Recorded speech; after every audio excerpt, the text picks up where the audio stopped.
Ya, shalom, saudara yang terkasih. Kita jumpa kembali. Kita akan mulai memuji dan memuliakan nama Tuhan pagi ini. Sebelum kita akan melaksanakan ibadah, dan kita berdoa terlebih dahulu. Terima kasih Tuhan Yesus buat kebaikan Tuhan. Kami boleh hadir berkumpul dengan saudara seiman kami untuk memuji dan memuliakan nama Tuhan Yesus. Dan apa yang sudah kami naikkan pujian dan penyembahan ini menjadi doa yang harus buat Tuhan, buat menyenangkan hatimu saja Tuhan. Tetapi pada pagi hari ini Bapak, mulai dari awal, tengah hingga akhirnya, hanya di dalam nama Tuhan Yesus Kristus kami sudah berdoa dan bersyukur. Haleluya, amin.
Yesusku,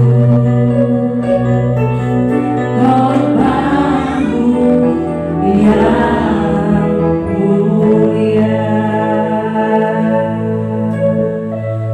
Amin Tuhan, bahwa korbanmu sangat mulia dalam hidup kami. Kami percaya Tuhan bahwa Kau mati untuk tebus dosa kami. Amin, saudara. Mari kita akan nyanyikan oleh darah anak domba.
Kita nyanyikan bersama-sama kembali dengan sungguh-sungguh.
Mari kita berdoa. Tuhan Yesus, pada hari ini kami akan mendengarkan firman-Mu. Orang yang kami akan menyampaikan firman-Mu. Kasih firman yang ditakutkan menjadi berkat bagi seluruh umat-Mu dan juga Tuhan dapat kami lakukan yang ditukar kami. Terima kasih Tuhan, dalam nama Tuhan Yesus Kristus. Amin. Shalom. Ya, pada hari ini kita akan mendengarkan firman Tuhan yang akan saya beri tema mendapatkan kebahagiaan sejati, yang terdapat dalam Lukas pasal 19 ayat 1 sampai 10 dengan berikut. Sakit. Saya bacakan Lukas 19 ayat 1. Yesus masuk ke kota Yeriko dan berjalan terus melintasi kota itu. Di situ ada seorang bernama Sakius, kepala pemungut cukai, dan ia seorang yang kaya. Ia berusaha untuk melihat orang apakah Yesus itu, tapi ia tidak berhasil karena orang banyak, sebab badannya pendek Maka berlarilah dia mendahului orang banyak, lalu memanjat pohon ara untuk melihat Yesus yang akan lewat di situ. Ketika Yesus sampai ke tempat itu, ia melihat ke atas dan berkata, "Sakius, segera turun, sebab hari ini aku harus menumpang di rumahmu." Lalu Sakius segera turun dan menerima Yesus dengan sukacita. Tapi semua orang yang melihat hal itu bersungut-sungut, katanya, "Ia menumpang di rumah orang berdosa." Tapi Sakius berdiri dan berkata kepada Tuhan, "Tuhan, setengah dari milikku akan kuberikan pada orang miskin. Dan sekiranya ada sesuatu yang kuperas dari seorang, akan kembalikan 4 kali lipat." Kata Yesus kepadanya, "Hari ini telah terjadi keselamatan pada rumah ini, karena orang ini pun anak Abraham. Sebab Anak Manusia datang untuk mencari dan menyelamatkan yang hilang." Amin. Kisah tentang Sakius ini mungkin sudah pernah kita dengar saat kita masih sekolah minggu. Sakius terkenal sebagai seorang yang bertubuh pendek dan memiliki pekerjaan sebagai pemungut cukai. Sebetulnya Sakius itu adalah seorang Yahudi. Ia menjabat sebagai kepala pemungut cukai. Jadi ia dipercaya oleh pemerintah Romawi untuk mengambil cukai bagi bangsa Romawi dari orang-orang Yahudi atau orang-orang tinggal di kota Yeriko. Sakius sendiri tinggal di kota Yeriko. Yeriko pada saat itu adalah tempat perdagangan yang sangat menguntungkan dan terkenal sebagai pengekspor balsam. Langsung ini dipakai untuk pengobatan pada saat itu. Jadi kota Yeriko merupakan tempat yang menguntungkan bagi Sakius. Nama Sakius berasal dari bahasa Ibrani, yaitu Zaki, dan diyunanikan menjadi Sakaios. Zaki ini memiliki arti murni, tak berdosa. Jadi sangat kontradiktif sekali dengan pekerjaannya sebagai pemungut cukai dan pemeras. Kota Yeriko sendiri jauh sebelum masa Sakius menjadi pemungut cukai sudah terkenal. Yang kisahnya dapat kita lihat di kitab Yosua pasal 6, kisah tentang runtuhnya benteng Yeriko. Ada yang menarik dari kota Yeriko ini yang terdapat dalam Yosua pasal 6 ayat 26. Saat itu Yosua mengatakan sesuatu tentang kota Yeriko. Saya bacakan, pada waktu itu bersumpahlah Yosua, katanya, "Terkutuklah di hadapan Tuhan orang yang bangkit untuk membangun kembali kota Yeriko ini. Dengan membayarkan nyawa anaknya yang sulung, ia akan meletakkan dasar kota itu, dan dengan membayarkan nyawa anaknya yang bungsu, ia akan memasang pintu gerbangnya." Yosua pasal 6 ayat 26. Nubuatan Yosua ini digenapi. Ada saja orang yang nekat membangun kembali kota Yeriko, yaitu bisa kita baca di kitab 1 Raja-Raja pasal 16 ayat yang ke-34. Ada seorang bernama Hiel, orang Betel. Pada zamannya itu Hiel, orang Betel, membangun kembali Yeriko dengan membayarkan nyawa Abiram, anak yang sulung. Ia meletakkan dasar kota itu dan membayarkan nyawa Sekub, anaknya bungsu, yang memasang pintu gerbangnya, sesuai dengan firman Tuhan yang diucapkannya dalam peran-peran Yosua bin Nun. Jadi dia mengorbankan kedua anaknya ini sebagai tumbal pembangunan kembali kota Yeriko yang sudah dikutuk oleh Tuhan sesuai dengan nubuatan Yosua. Jadi Sakius ini, Sakius pemungut cukai ini tinggal di kota Yeriko yang terkutuk Jadi Sakyus tinggal dalam kota yang terkutuk.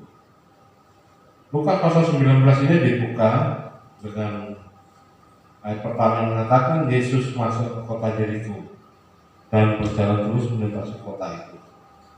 Kenapa Yesus masuk ke kota Yeriko? Masuk ke dalam kota yang terkutuk? Apa karena kebetulan Yesus lewat saja? Atau ada kepentingan yang lain? Tidak ada kebetulan. Semua sudah dalam merencanakan Tuhan. Sekarang kita kembali pada tema, yaitu bagaimana cara kita mendapatkan kebahagiaan yang sejati. Kebahagiaan sejati yang sudah didapatkan oleh Sakyus. Yang pertama, kita harus berusaha mendapatkan kebahagiaan itu. Sakyus bertanya-tanya orang apakah Yesus itu.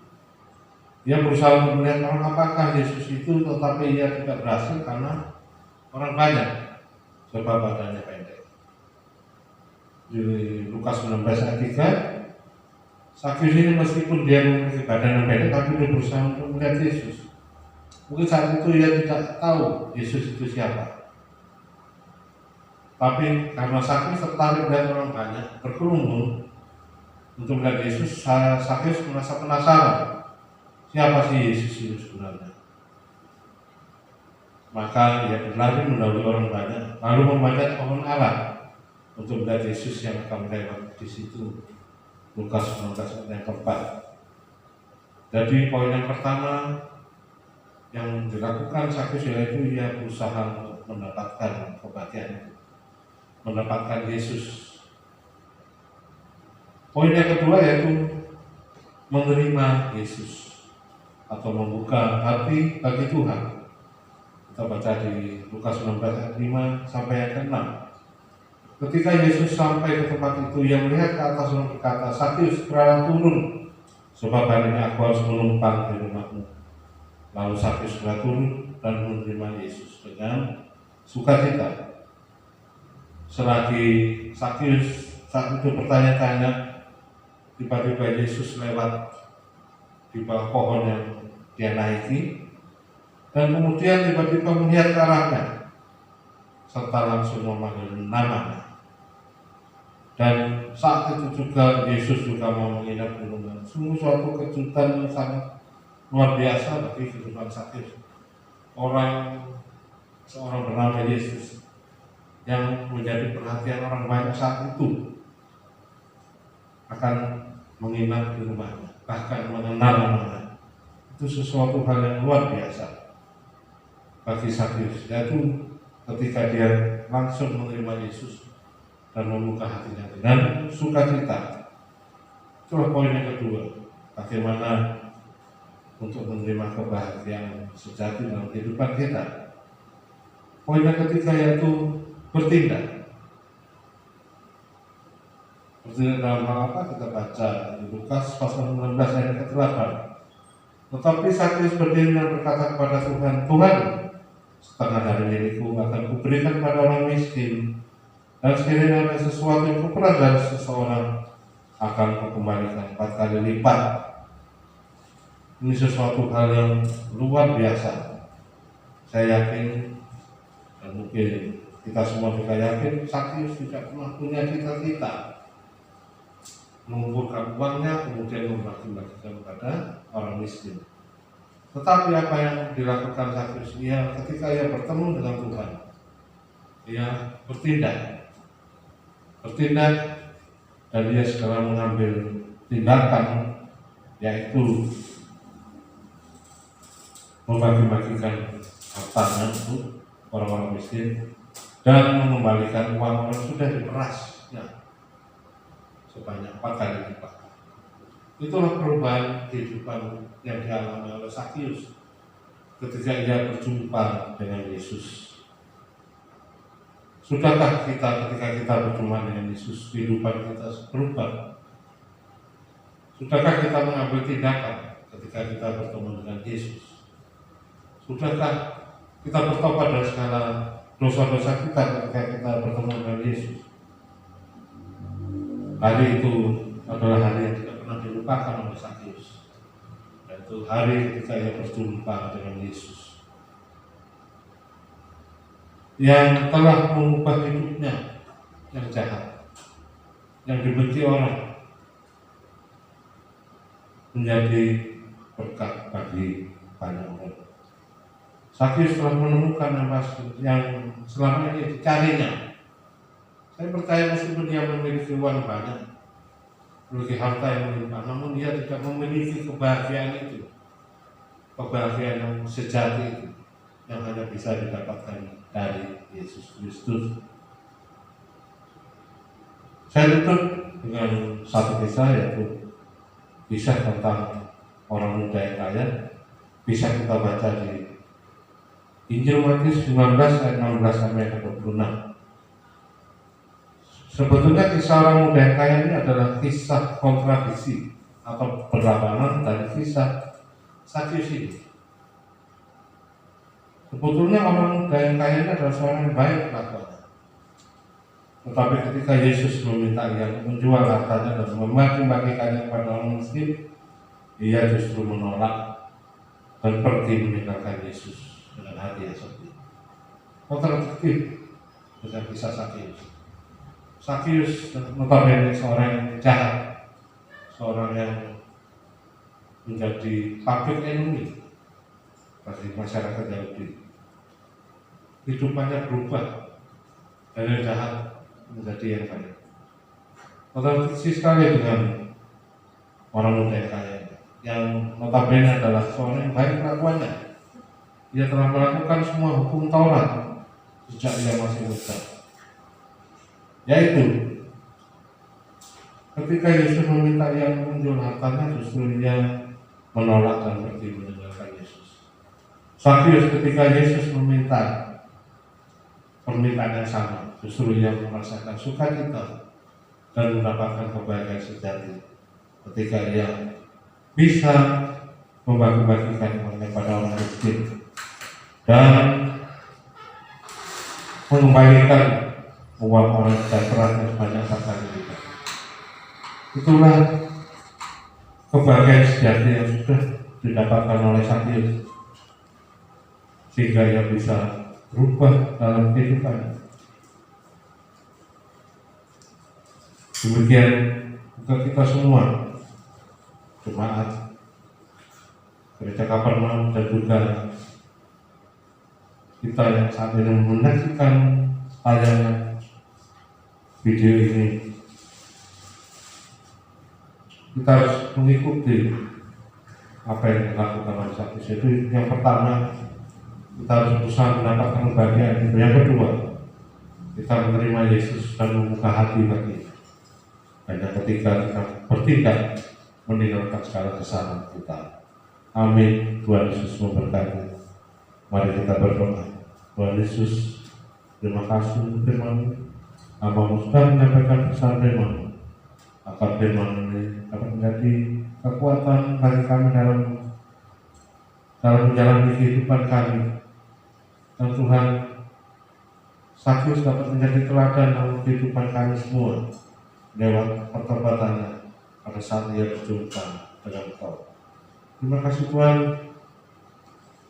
Juga Tuhan, bagi kami semua yang merindukan mendapatkan kebahagiaan sejati, agar Sakyus ini menjadi contoh, menjadi Tuhan gambaran yang Tuhan Kau tunjukkan bagi kami semua, agar Tuhan kami bisa mendapatkan kebahagiaan sejati yang hanya ada di dalam Engkau. Terima kasih Tuhan, dalam nama Tuhan Yesus Kristus. Amin.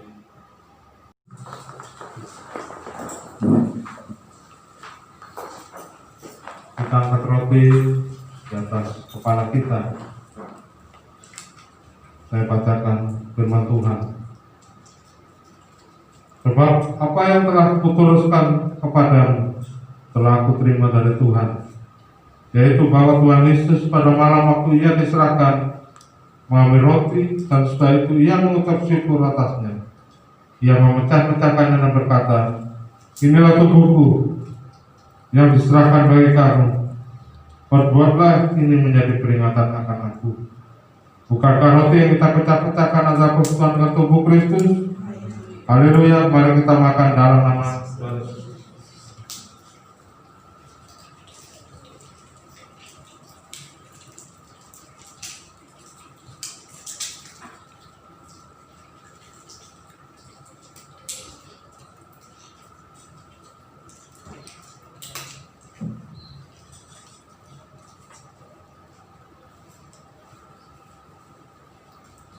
Kita kawan,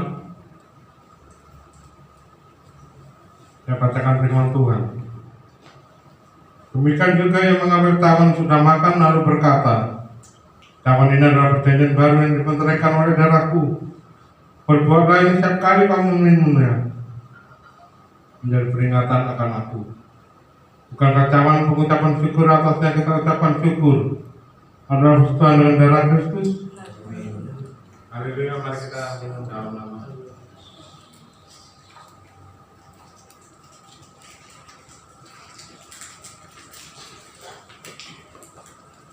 Ya, kita nyanyikan satu lagu, setelah itu kita berdoa.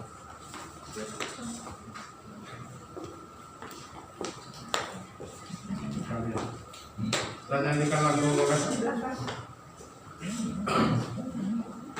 Boleh puasa dalammu. Oh, dalammu.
Begitupun juga firman yang luar biasa yang Tuhan sudah sampaikan kepada hamba-Mu, Kau pakai secara ajaib dan luar biasa Tuhan, sehingga apapun yang hamba-Mu sampaikan ya Tuhan Yesus Kristus berasal daripada Engkau Tuhan Yesus Kristus. Terima kasih buat kebenaran firman-Mu ya Tuhan, supaya kami Engkau pakai boleh menjadi sakeus rohani yang saat ini ya Tuhan, supaya di dalam kehidupan kami tidak kerdil secara fisik. Mungkin kami kerdil secara fisik, tetapi kami tidak kerdil secara rohani ya Tuhan. Terima kasih Tuhan, kami serahkan ya Tuhan Yesus Kristus kebenaran firman-Mu ini ya Tuhan, dan juga kami berdoa juga buat persembahan yang akan kami persembahkan di tempat ini, kiranya Kau memberkati setiap teman kami yang akan memberi persembahan ya Tuhan. Kau berkati mereka secara luar biasa ya Tuhan. Terima kasih Tuhan Yesus Kristus, kami serahkan semuanya Tuhan hanya dalam nama Yesus Kristus. Haleluya, amin. Silakan. Akhiri ibadah kita.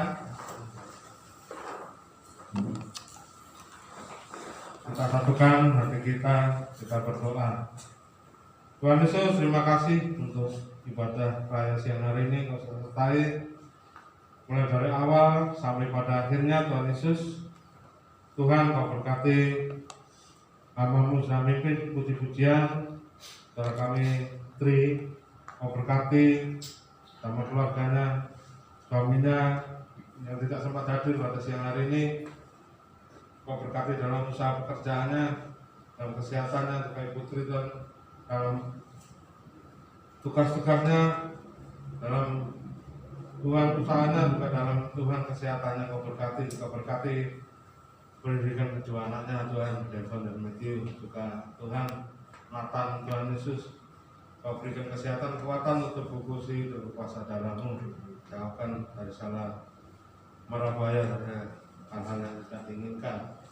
Tuhan Yesus, Kau juga berkati yang sudah melayani, yang bertugas LCD maupun yang Tuhan sudah dikolektan. Kau kembalikan berkat-Mu dua kali ganda. Juga kami semua sudah memberikan berkat Tuhan persembahan, Kau kembalikan berlipat kali ganda. Yang sakit Kau sembuhkan, yang dalam masalah Kau berikan jalan keluar. Terima kasih Tuhan, Kau juga berkati Yunaya dan sudah memberkati kami pada siang hari ini, dan kembalikan berkat-Mu berlipat kali ganda. Terima kasih Tuhan, Kau tutup bungkus dalam kuasa darah-Mu, tutup bungkusi keluarga, kesehatan, atau benda pekerjaan pelayan kami. Jauhkan kami Tuhan dari salah marabaya, kecelakaan, mendapatkan penyakit orang jahat, dasar gangguan, serangan kesilapan, dasar medik satu serang balik, karena kesilapan sebenarnya Tuhan. Kau curahkan berkat-Mu, baik berkat uang, makanan, pakaian, kesehatan, pakaian damai sejahtera, penyakit, perlindungan-Mu. Jauhkan kami semua dari salah wabah virus corona. Kau tutup bungkus kami dengan kuasa darah-Mu. Kau jauhkan Tuhan penyakit-penyakit berbahaya dari keluarga kami satu persatu. Terima kasih Tuhan. Mari kita terima berkat Tuhan dengan berkat daripada Allah Bapa, kasih daripada Tuhan Yesus Kristus, serta pentetan Roh Kudus yang menyertai kami mulai saat ini sampai selama-lamanya. Mari kita berdoa. Bapa kami yang di surga, dikuduskanlah nama-Mu, datanglah kerajaan-Mu, jadilah kehendak-Mu di bumi seperti di surga. Berikanlah kami pada hari ini makanan kami yang secukupnya, dan ampunilah kami kesalahan kami, seperti kami juga mengampuni orang bersalah pada kami. Dan janganlah bawa kami dalam pencobaan, tapi lepaskanlah kami dari berbagai jahat, karena Engkau punya kerajaan dan kuasa dan kemuliaan sampai selama-lamanya. Amin. Tuhan Yesus memberkati.